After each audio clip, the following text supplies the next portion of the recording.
Hey everybody, Jonathan, Las Vegas Collectibles. It's been a while since I actually made a video. I got the opportunity. My mom is actually here taking care of the baby for like a couple seconds. My wife's over there with them, and this is amazing.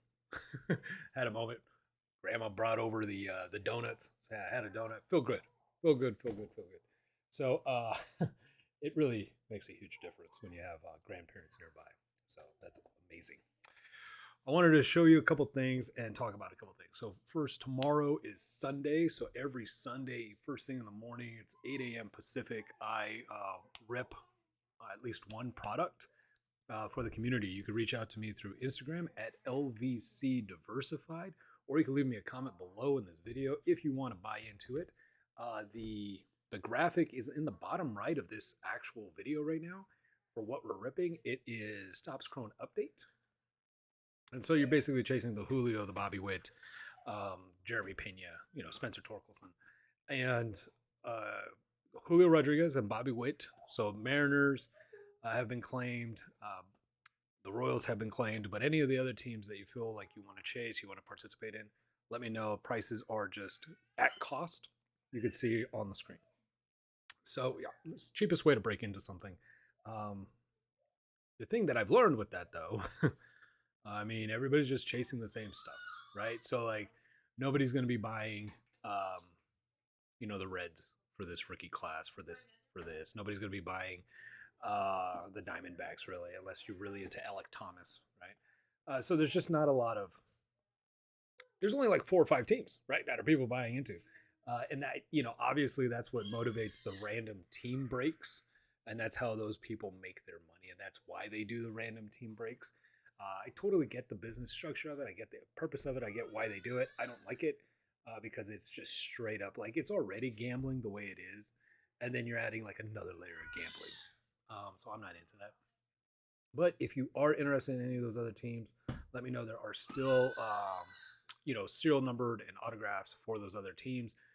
Just the key rookies are already taken by people. So, but that is tomorrow at 8 a.m. I do that every single week.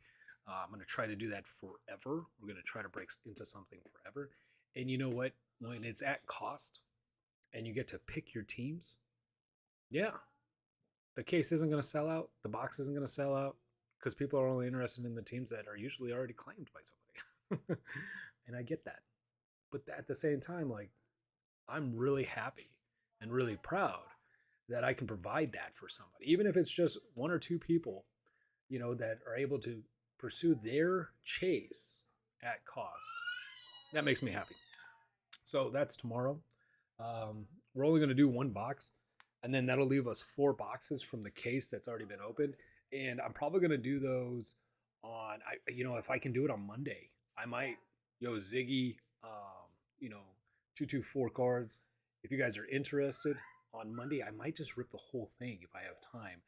So we could just clear out that case and say it's completely done. All right.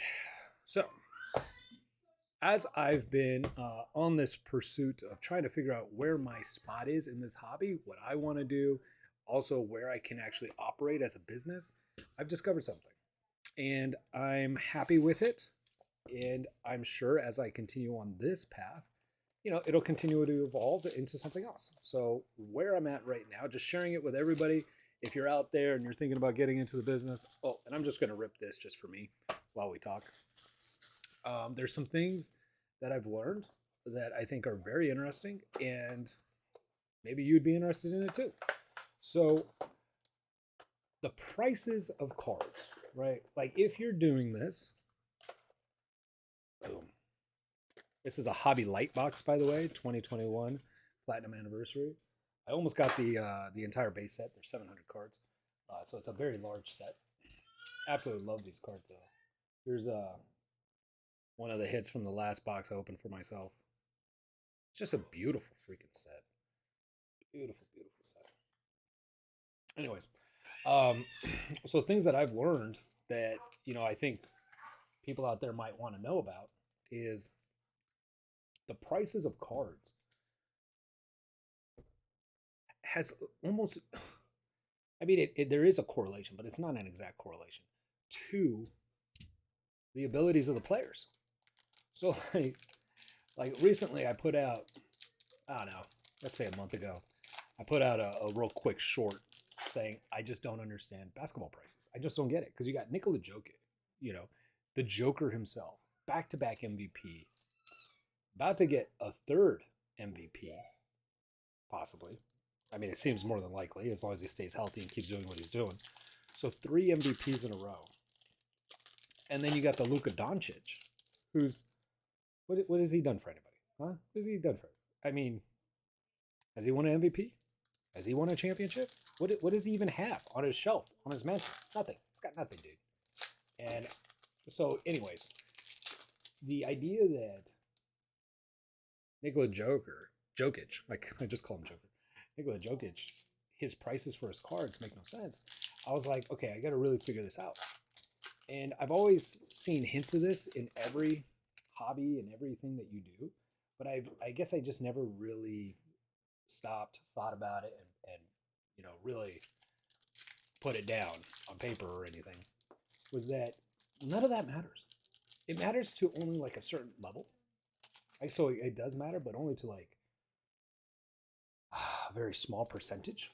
And what truly matters? What truly matters for doing a price right on a price for like Chris Paul's cards or Devin Booker's cards or anybody else's cards. Why do some cards the prices go up more than others? And Josh Luber talked about it, and it's been talked about forever, including Warren Buffett talks about it with stocks. Um, it's the hype cycle. You got to have this hype cycle going, and you got to keep it going. And some of the best ways to do it is through social media, right? So you have people married to a Kardashian. Those players who are married to a Kardashian or some other kind of like Instagram celebrity, their prices of cards are higher, even if they're worse players. And I am at the point now where I'm like basically convinced that all that matters is how popular you are on the YouTubes, on the Instas, on the Twitters, on the on the are you married to an OnlyFans model? Those kind of things.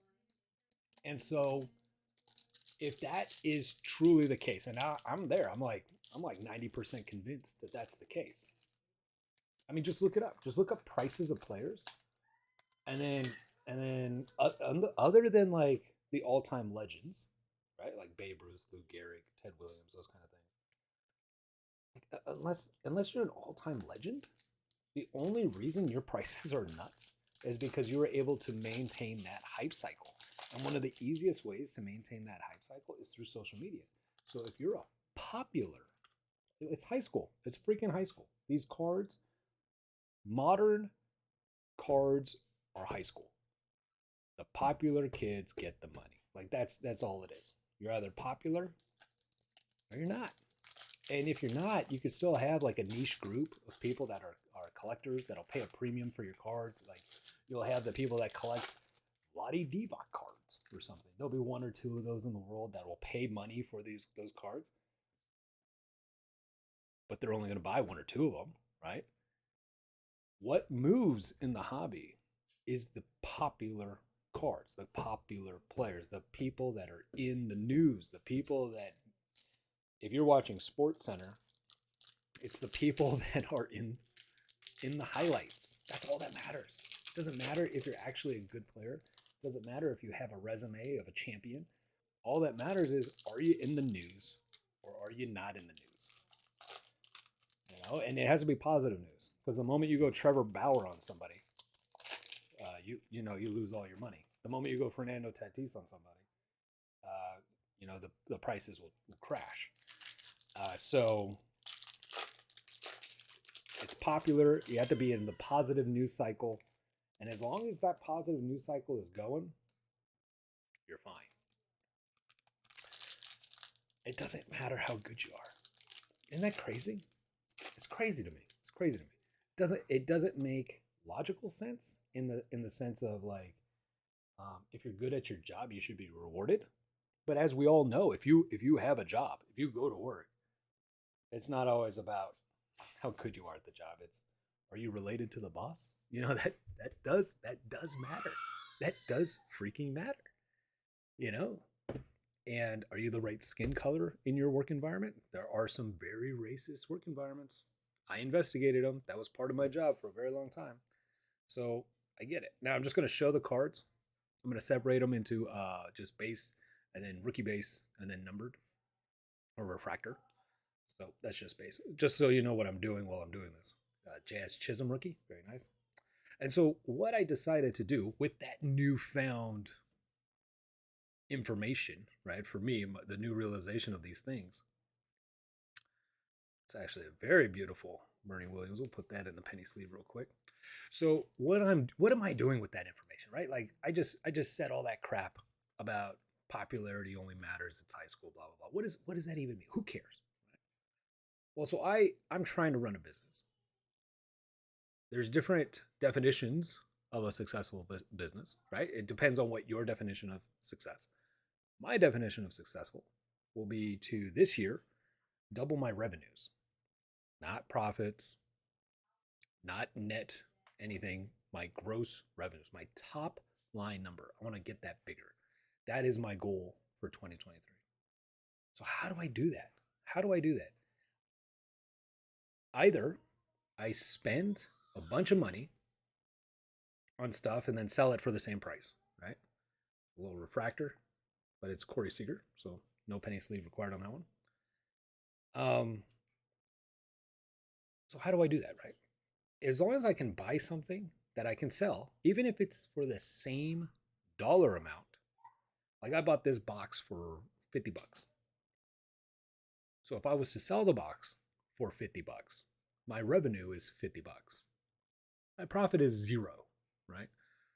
So now that I have this new realization about cards, what I'm going to do moving forward is I am going to buy the popular player stuff.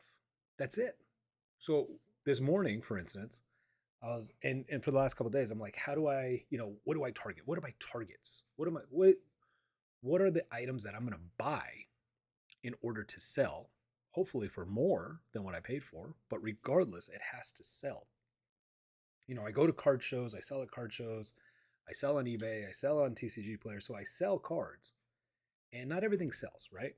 Not everything freaking sells. And so you don't want to get stuck with something when your goal is increasing your revenue. You just want to keep it moving, increase that revenue. And I'll tell you why later, but you want to just increase that revenue. And so what do I do? What are the targets? And so what I started doing the last couple of days is I've been trying to research specifically. By the way, there's no auto guaranteed in the hobby lights. You get these mini diamonds. You get four of them. You'll get a teal and an X Fractor typically, and then usually like one numbered card, which is way more than you would get in an update. Update, you're getting one numbered card or an auto. That's basically it. If you get more than one of a numbered card, or if you get an auto and a numbered card, it's your lucky day. Like you never get much more than that. So I like the value of these boxes better. I love Platinum Anniversary 2021. So yeah, so the last couple of days I've been researching, and I was like looking up rookie classes for basketball, for baseball, for football, and I really kind of honed in on baseball because I think baseball is just my sport. It's just the thing that I appreciate and I connect with the most. And so I was looking at the rookie classes. I was like, okay, if I like which rookie class has the most popular players. At first I was looking at it as which rookie class has the best players, right? Like Aaron Judge, Bryce Harper, Shohei Ohtani, Mike Trout, right? Here's the X Fractor. Ooh, a Bob Lemon. That's cool. Bob Lemon on the X Fractor. Very nice. X Fractors are not numbered, neither are teal, neither are the diamonds. And so I was looking at like, okay, well, like 2014 has like a good player, 2015, 2016. I was looking at like, all the way from Trout all the way up to Ohtani until now. Like, what are the rookie classes? And honestly, like some of my favorite rookie classes are like 2000, was it 15 or 16? 2018, 2022 has some decent rookies in it. 2023, I don't know these guys, but 2022, 2018, and then like 2016, basically like every other year. Uh, all the even years seem to have, like, to me, some of the best rookie classes as far as talent goes. And but I was taking a look at this and I'm like, yeah, they're great, blah blah blah. Like you try to get a hobby box of Mike Trout his rookie year. It's ridiculous how much that costs. Hey, we got a rookie of Evan White there. Rookie refractor, more than just a rookie. Very nice. If we're going to get refractors, we want them to be rookies.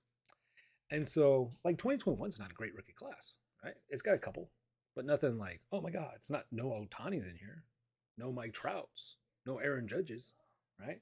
And so I was like, okay, why aren't these prices reflecting, right? Like that Nikola Jokic versus Luka Doncic, right? Like, so what? You find the best player in the NBA, you find, and you find their rookie class. If you bought their cards or if you bought their sealed products, how many people are actually going to buy it? Everybody's going to buy Luka Doncic products. And for every like one person that will buy a Nikola Joker sealed product, there's probably 10, 20, 100 people that would buy a Luka Doncic sealed product. And so that's where my brain is going, right? And that's where I'm focused on. That is very well centered. Don't know Marco, but very well centered. So that's where my brain is. I'm just shooting out my concept, my perception of what's going on, and what my theory is moving forward. My thesis on how to generate more revenue. So I was looking at all the rookie classes. I was trying to identify like the best player in each one, to then like narrow down my focus on which products I would buy. Like, do I want to go and buy sealed 2016 products, 2012 products, 2018? Like, which products do I want to buy? And I and then I decided, I was like, you know what? None of this matters. I was like, you know what matters? Popularity. And when I came to that realization, I Googled, because it doesn't matter how popular a player was 10 years ago, right? Like, Michael Brantley was a thing for a while. Like, all these, no, it doesn't matter how popular they were when they came out as rookie class. It doesn't matter how many people chased their rookie cards back in the day. All that matters to me, because all I want to do is sell stuff that I buy. I want to make sure I'm selling it. All that actually matters is how popular the player is today, right? So then I was like, screw all this. And this morning I was just like, you know what? I Googled most popular baseball players 2023. And it's everybody you would think it is. Mookie Betts, Shohei Ohtani, Mike Trout, Aaron Judge, all of that. And so now I'm going to go off of the most popular list for each sport, and I'm going to buy their sealed products. And I'm focusing on baseball. I'm just making sure there's no refractors in here. So I'm going to focus in on baseball first. I'm going to buy some products. And right now I'm at 2018. I believe that is the best year for me to buy. 2018 and 2022, I think, honestly, are some of the best classes for popular and talent. But 2018, I'm really leaning into, because I think Shohei Ohtani this year, I believe is a contract year this year, right? His contract's up, so he's going to put up good numbers. I feel like it's going to be a big deal. So I'm buying 2018 sealed product for the upcoming baseball season, and I am hoping to be able to sell them for a profit. However, regardless, I believe I'll be able to sell them, right? Like, that's the big key. So you got the Walker Bueller in there, you got Acuna, you got Soto, um, Torres, I believe, is in there, and you got Otani. So you have a lot of not only highly talented people, but also very popular people. They're on that most popular list. And I think that's truly what matters. So that's what I'm doing moving forward. I want to increase my revenues, and that's my plan on how to get it done. Let me know what you think about that. because I'm looking for feedback. This is number 59 out of 100. Nick Senzel. Not a rookie. Damn, that is centered and beautiful card quality. Beautiful, beautiful card quality. Like these never bend. These are not warped, you know? All the other chrome ones, they warp. It's less layers of card. So yeah, so that is my plan moving forward. I have no idea if it's going to work, but I've already bought $5,000 worth of product, and I want to keep moving. And so, just so you know, why am I focused on just that top line revenue? Why am I not focused on profits? Why am I not focused on operating expenses, whatever it might be, right? Why am I not focused on cash flow? Right? What is this dude talking about? And why the hell is he only doing revenues, top line revenues too? So I had a business credit card with Chase. That's my Chase is my primary bank. And so that's where my business checking account is. And that's where I decided, okay, I'll take out a credit card. I did that last year thinking, um, 0% interest. I could buy some stuff and then sell it at the upcoming card shows, which I did. Paid off the business credit card. And so I've had 0% interest for the year. And I was like, you know what? The year's almost over. I had a envelope, a letter in the mail from American Express with a 0% interest opportunity for my business, saying I was pre-approved, right? All that good stuff, all that crap you get in the mail all the time. I was like, you know what? I'll apply for this one and just cancel the Chase one because I want that 0%. Like if I'm going to have a business credit line, 0% interest is the preferred credit line, obviously. So I was like, all right, you know what I'll do? I'll try it again, see what happens. So I got approved for more than double the amount I was approved for through Chase. And then remember, it's me as an individual with my credit score and blah blah blah, but it's also my business. So my business generated 25,000 in revenue last year, and obviously it paid off the credit card, all that good stuff. And so it created the opportunity for me to get more credit, and I didn't even think about that. Right, I really didn't. I didn't think I'd get approved for more than double because I didn't make any profit last year. And I was like, I don't get it. Why are they giving me access to more money if I'm not making any profit? And and then you realize I'm like, oh yeah, it's America. They don't care if I actually make money. They don't care about me as an individual. What they care about is I just spend as much money as possible on their credit cards. So hopefully I end up going into debt and, paying them interest on the debt. Like that's their business model. So the more money that I can generate revenue wise, the more money they want to give me access to so I can screw up and go into debt with them, right? Like that's the whole concept. That's their business model. And I'm good with that, right? I don't have any problems. Like that's just the way that's done. And so what I'm focused on now, if I can increase my revenue again, if I could double my revenue again by the end of this year, so if I could get to 50K, I'll apply for another credit card next year and get another 0% interest rate and hopefully even get a higher credit limit. And I'm going to grow my business to be able to be a large purchaser, to be able to take that to the bargaining table with Tops, Fanatics, Panini, whatever it might be, Diamond distributors, take that credit line to the table to try to negotiate a better, or even just become the ability to even become like not a distributor. I don't want to ever be a distributor, but somebody that can get those discounts, right? Like that's the goal, is to get those discounts. So I just want to show consistent growth in my revenues to continually increase. Is that a refractor? God, that's beautiful. Yeah. So that way I could continue to increase the credit line that my business is getting. And eventually, if my business gets a large enough credit line, I can then make larger bids on things. And again, the focus would be to not actually Oh, excuse me. And the focus is to obviously never pay any interest on any of it. But so yeah, so that's what I'm doing. That's why I'm doing it. Maybe that helps somebody out there. If you're wondering how all this works, I'm learning. Like I'm learning how all this works.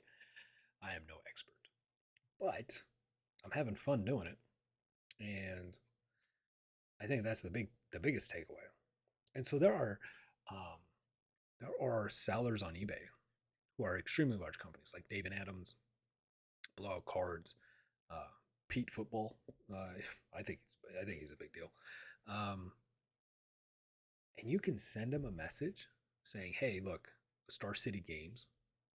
You can send him. I did this twice now. I did it 2 years ago. I did it last year, and this year I've already sent the message because of the new credit line. They haven't gotten back to me, so I don't know if they're just like tired of me and they're like, "Screw this guy." He does this every year, but there are large sellers where if you say, "Hey, look, I will wire you 10 grand, but I want like 25% discount on all like a list of items."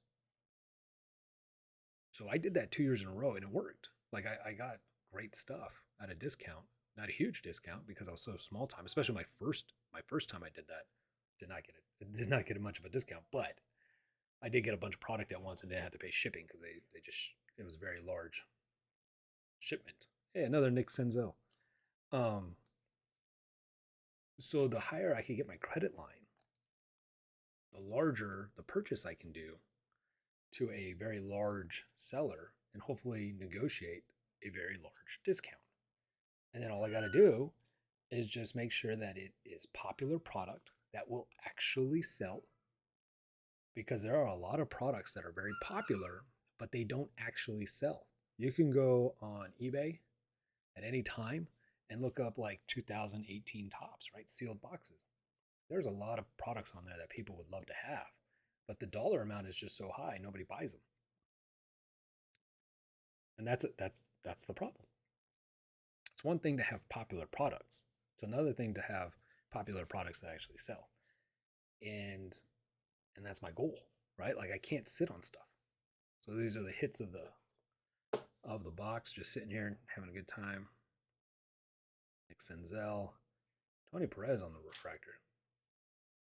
So the video just clicked off, so I'm going to turn this off now. But I hope you enjoyed just watching, opening a box, having a good time. And that's where my brain is on all these thoughts and what my business goals are. And let me know what you think. You know, does that make sense to you? If not, why not? Let me know. Take care. I hope that helps somebody, by the way.